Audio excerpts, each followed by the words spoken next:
Hi viewers, நான் உங்கள் அரங்கநாயகி பேசுகிறேங்க. வாழ்க்கை வளமுடன். போன வீடியோவில் வந்து மகரிஷி அவர் தறியை விட்டு எழுச்சிக்கிறாரு. அந்த டைம் வந்து அதாவது 12:30க்குள்ளே அம்மா சாப்பாடு கொடுத்துருவாங்க. ஆனால் 12:45 ஆன பிறகு கூட அம்மா வந்து உணவு கொடுக்கல. ஏன்னு தெரியல. அங்கே பார்த்தோன்னா அம்மாவும் அப்பாவும் ஏதோ அம்மா கண் கலங்கிக்கிட்டே இருக்காங்க. அப்பா அதுக்கு ஆறுதல் சொல்லிக்கிட்டு இருக்காங்க. அப்போ நடந்த ஒரு நிகழ்ச்சியை தான் போன வீடியோவில் முடிச்சிருக்கோம். இப்போது என்ன நடக்க போகுதுன்றது வீடியோக்குள்ளே போகலாம் வாங்க. வேதாத்ரி மகரிஷியை பற்றின முன்ன வீடியோ நீங்கள் பார்க்கல அப்படின்னா கீழே டிஸ்கிரிப்ஷனில் கொடுத்துருக்கேன், லிங்கை டச் பண்ணி பார்த்துக்கோங்க.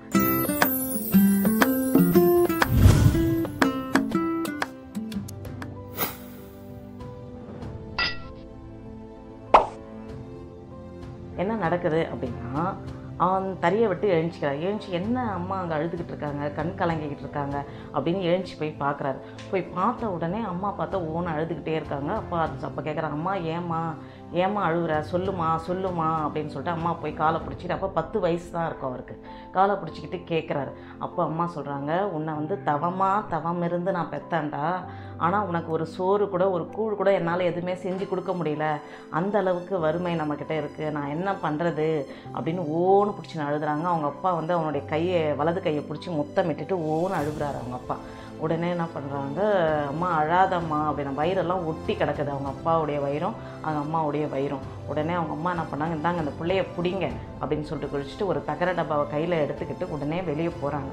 போயிட்டு வரும்போது கொஞ்சம் நேரம் கழிச்சு திரும்பி வராங்க. கையில் வந்து கூழோடு திருப்பி எடுத்துன்னு வராங்க. இந்த நீங்கள் கொஞ்சம் சாப்பிடுங்க அப்படின்றாங்க. அப்போ அவன் சொல்கிறான், அம்மா நீங்கள் சாப்பிடாம நான் எப்படி சாப்பிட முடியும், அதனால் நீங்களும் சாப்பிடுங்க அப்படின்னு சொல்லிட்டு அவங்க அம்மா அப்படியே அழுதுகிட்டே அவங்க அப்பா சாப்பிட்றாரு, அம்மா சாப்பிட்றாங்க. அதுக்கப்புறம் இவன் சாப்பிட்டு முடிக்கிறாங்க.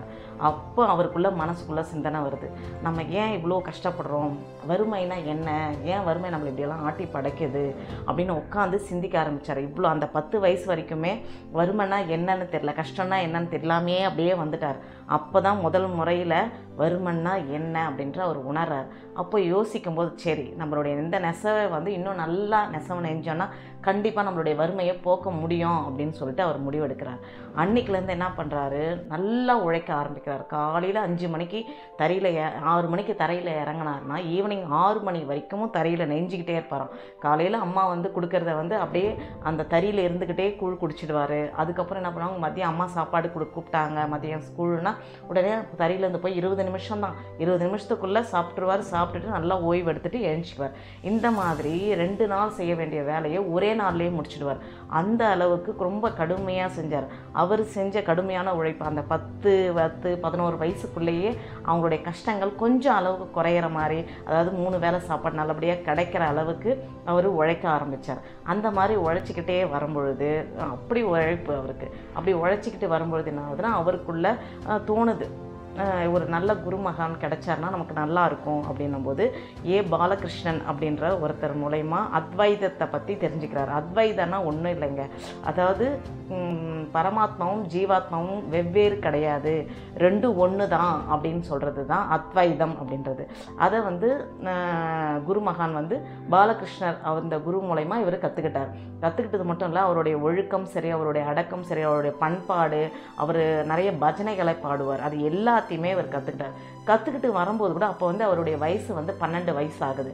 அந்த 12 வயசில் அவருக்குள்ள ஒரு தோணல், துன்பம்னா என்ன, கஷ்டம்னா என்ன, அது எங்கிருந்து வருது, இன்பம் துன்பம்னா என்ன, அதனுடைய முடிவு என்ன, அதனுடைய ஆரம்பம் என்ன, அதனுடைய உணர்வுகள் என்ன அப்படின்னு பார்க்குறாரு. இந்த உயிர்னா என்ன, நானுன்னா யார், இந்த உயிர் உடலில் எப்படி சிக்கிக்கிட்டு இருக்கு அப்படின்றத பார்க்குறாரு. முதுமை ஏன் வருது அப்படின்றாரு. அதே மாதிரி கடவுள்னா யார், கடவுள் எங்கேருந்து வராரு, நமக்கு எப்படி காட்சி கொடுப்பாரு, நம்மளுடைய வறுமை எப்படி போக்குறது, இந்த மாதிரி நிறைய கொஷின்ஸ் வந்து அவருக்குள்ளே சிந்தனைக்குள்ளே ஓடிக்கிட்டே இருக்குது.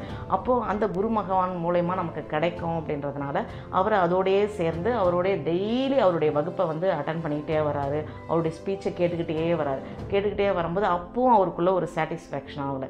ஒரே ஒரு விஷயம் மட்டும் அவருக்கு தெரியுது, என்னென்னா நம்ம நல்லா கஷ்டப்பட்டு உழைச்சோம் அப்படின்னா நம்மளுடைய பிரச்சனைகள் குறையும், துன்பங்கள் குறையும் அப்படின்றது மட்டும் தெரியுது.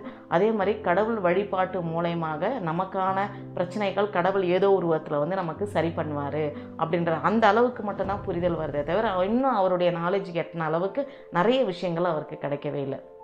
அப்போ வந்து ஒரு பிள்ளையார் பூஜை நடக்குது, பிள்ளையார் வைப்பாங்க இல்லையா, இப்போ பிள்ளையார் வைக்கிறதுக்கு வந்து அவர்கிட்ட காசு கிடையாது. அப்போது அந்த ஊரில் வந்து அந்த ஊர் தெருவிலே வந்து ஒரு பிள்ளையார் இருக்குது. அந்த பிள்ளையாருக்கு பூஜை பண்ணலாம், அங்கேயே போய் செஞ்சிடலாம் அப்படின்னு சொல்லிட்டு போய் அதுக்கான பூஜைகளை பண்ணுறாரு. அப்போது அந்த பிள்ளையார் மேலே பார்த்திங்கன்னா ஒரு மாதிரி அடை மாதிரி ஒட்டிக்கிட்டு இருக்குது. ஐயோ இந்த மாதிரி அடை மாதிரி ஒட்டிக்கிட்டு இருக்கு. ஏன்னா டெய்லி காலையில் 4 மணிக்கு போய் பிள்ளையார் பூஜை செய்வார் அவர். அப்படி செய்யும் பொழுது பார்த்திங்கன்னா ஒரு 2 ஆடைகள் தான் இருக்கும். ஒன்று துவச்சி போட்டு இன்னொன்று வச்சு சாமியை கட்டி விட்டுருவார். இந்த மாதிரி மாற்றி மாற்றி செய்வார் அவர்.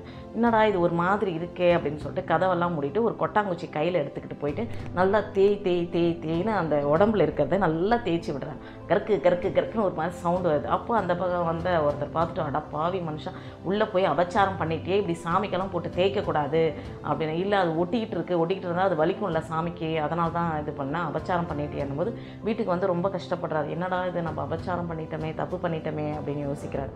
அதுக்கப்புறம் அந்த அந்த மார்கழி மாதத்தில் வந்து தண்ணி எப்படி இருக்கும், ரொம்ப குளிராக இருக்கும் இல்லையா, தண்ணி ஊற்றி குளிக்கும்போது அப்படியே வந்து குளிச்சிக்கிட்டு வர்றாரு. குளிச்சுட்டு வரும்போது ஐயோ இதே மாதிரி இந்த சாமிக்கு எடுத்து போய் குளத்துலேருந்து தண்ணி எடுத்து போய் ஊற்றுறோம், சாமிக்கு ஜில்லுன்னு இருக்கும் இல்லையா, அதனால் சுடு தண்ணி ஊற்றலாம் அப்படின்னு சொல்லிட்டு அவங்க அப்பா கிட்டே கேட்குறாரு. அப்பா அவர் சொல்கிறாரு, சாமிக்கெல்லாம் வந்து குளிரெல்லாம் ஒன்றும் இருக்காதுப்பா, அதெல்லாம் ஒன்றும் இருக்காது, தயவுசெய்து அதெல்லாம் குடிக்க வைக்காத அப்படின்றாரு. அப்பயும் அவன் சிந்தனை ஓடுது, என்ன சாமியும் வந்து நம்மள மாதிரி தானே, அப்படி இருக்கும்போது அவர் குளிர் இருக்காதுன்றாங்க, உடலுக்கு ஒன்றுமே பண்ணாது அப்படின்றாங்களே, அந்த சிந்தனைகள் அவருக்குள்ளே ஓட ஆரம்பிக்குது.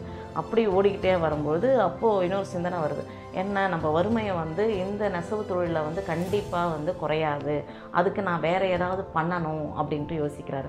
என்ன பண்ணலாம் அப்படின்னு யோசிக்கும்போது, நம்ம இன்னும் கொஞ்சம் ஆங்கிலம் படித்து வச்சுருந்தோன்னா நம்ம ஏதாவது ஒரு தொழிலுக்கு போகலாம் அப்படின்றது யோசிக்கிறார். அப்படி யோசிக்கும்போது தான் போய் அங்கே ஒரு ப்ரைவேட் ஸ்கூல் வந்து அங்கே குடுவாஞ்சேரியிலே கிடைக்கிது. போய் கேட்கும்போது அவர் சொல்கிறாரு, இது ப்ரைவேட் ஸ்கூலு, மாதம் வந்து 8,000 கொடுக்கணும் நீ படிக்கிறது இருந்தா, ஈவினிங் 6 மணிலேருந்து அப்படின்னு சொல்லிட்டு சொல்கிறார். அப்படின்னு பார்த்தா காலையில் வந்து காலனா கொடுப்பாங்க அவங்க அம்மா தோசைக்காக. இப்போது தோசைக்கும் அந்த தயிர் கொடுக்குறாங்களே காலனா, அதை வந்து நம்ம கட் பண்ணிடலாம், கட் பண்ணிவிட்டு நம்ம வந்து இதெல்லாம் சேர்த்து வச்சு மாதம் 8,000 கொடுத்துடலாம், ஏன்னா அப்பா அம்மாவுக்கு கஷ்டம் கொடுக்கக்கூடாது அப்படின்னு யோசிக்கிறார். அப்படியே பண்ணால் கூட 7,500 தான் வருது ஒரு மாதத்துக்கு. என்ன பண்ணலாம் அப்படின்போது அப்பா கிட்ட எப்படியாவது ஒரு 1/2 மட்டும் வாங்கிக்கலாம் அப்படின்ட்டு யோசித்து என்ன பண்ணுறாரு, கொஞ்சம் கொஞ்சமாக சேர்த்து வைக்கிறார். அவங்க அப்பா கிட்ட போய் சொல்கிறாரு. அவங்க அப்பா வந்து அனுமதியே கொடுக்க மாட்டேங்கிறார். இல்லை கிடையாது, நீ போகக்கூடாது அப்படின்னு சொல்லிடுறாரு. அப்பயும் இவர் விடாமுயற்சி அம்மா கிட்ட கேட்குறாரு, அம்மா நான் போய் போகிறேன், டியூஷன் போய் சேர்ந்துக்கிறேன், நான் இங்கிலீஷ் படிக்கணும் அப்படின்னு சொல்லிட்டு அவங்க அம்மா கிட்ட கேட்குறாரு. ஆனால் அவங்க அம்மாவுக்கு விருப்பம் தான், போட்டோம் பிள்ளை படிக்கட்டும் அப்படின்ற விருப்பம் தான். ஆனால் அந்த காலத்தில் வந்து கிறிஸ்தவர்களுக்கும் இந்துவர்களுக்குமே ஒரு வேறுபாடு இருந்துச்சு. என்னென்னா கிறிஸ்தவர்கள் வீட்டுக்குள்ளே போயிட்டு நம்ம தண்ணி குடிக்கக்கூடாது அப்படின்ற ஒரு சாயந்தர டைமில் போகிறோம், அங்கே படிக்கிறான், அங்கேருந்து தண்ணி ஏதாவது குடிச்சிட்டானா என்ன பண்ணுறதுன்ற வேறுபாடுகள்லாம் அந்த காலத்தில் இருந்தது. அப்போ என்ன பண்ணாங்க, சொல்கிறாங்க, நீ அங்கெல்லாம் போனால் தண்ணி குடிக்கக்கூடாது, அப்படியா இருந்துச்சுன்னா நீ போய் படிக்கலாம் அப்படின்னும் போது சரி ஓகே அப்படின்னு சொல்லிட்டு இவன் அப்பையும் தன்னுடைய நெசவு தொழிலை ஸ்கிப் பண்ணவே இல்லை. என்ன பண்ணுறாரு, காலையில் விடிகால் 6 to 6 நெஞ்சிக்கிட்டு இருந்தவர் இப்போ 5 to 5 நெய்யறதுக்கு ஆரம்பிக்கிறார்.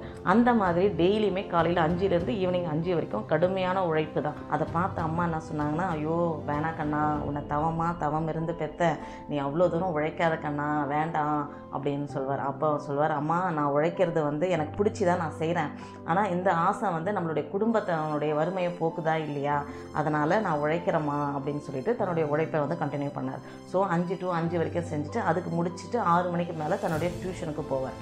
அந்த ஊரில் வந்து என்னென்னா கொஞ்ச நாள் வந்து கிராமத்துக்கு போவாங்க. அப்படி கிராமத்துக்கு போகும்போது என்ன ஆகுதுன்னா, அங்கே வந்து ஒரு 2 நாள் 3 நாள் 4 நாள் வந்து லீவ் போட்டு அங்கே இருக்கிற விழாக்கள்லாம் கொண்டாடுவாங்க. எந்தெந்த ஊருன்னா திருப்போரூர், இன்னொன்று மகாபலிபுரம், 2 ஊருக்கும் போவாங்க. அப்படியே அவங்க அப்பா வந்து அவங்க தம்பியையும் இவரையும் அழைச்சிக்கிட்டு போகிறாங்க.